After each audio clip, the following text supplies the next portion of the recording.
আসবো না মরে যাব ওই পারে চলে যাব নোয়াখালী হবে বিভাগ। আরে আসিফ ভাই, আপনার কথা মুখে এগুলা মানা না।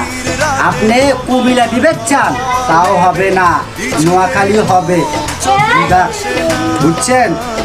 আর আপনি শিল্প কেন আপনার মুখে এগুলো মানেন? আপনি শিল্প যে এগুলোকে যে কথা বলেন, আপনি কোনো কথা এগুলো হয় না। আপনি যে লোকে বলতে আছেন কুমিল্লা রোড দিয়ে আমরা যদি যাই আমাদের কোনো কিছু হবে না, আপনি সব ধ্বংস করে দেবেন, ঠিক আছে?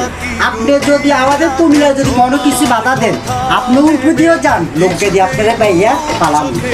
আমরা নোয়াখালী পোলা পানি এরকম এত বলা করবেন না। নোয়াখালী বিভাগ হবে, আমাদের নোয়াখালী বিভাগ হবে, এটা ইনশাআল্লাহ। আর যারা যারা আমাদের এই আসিফ ভাইকে সবাই এত সাপোর্ট করে, তার রূপ এখন দেখেন।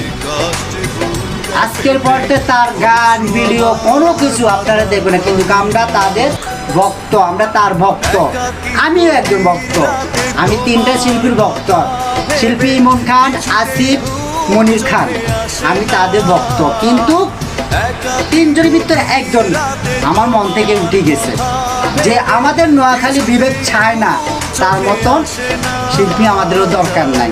ভিডিওটা বেশি বেশি করে শেয়ার দিবেন। আর কে কোন জায়গাতে বলেন আমাকে কমেন্টে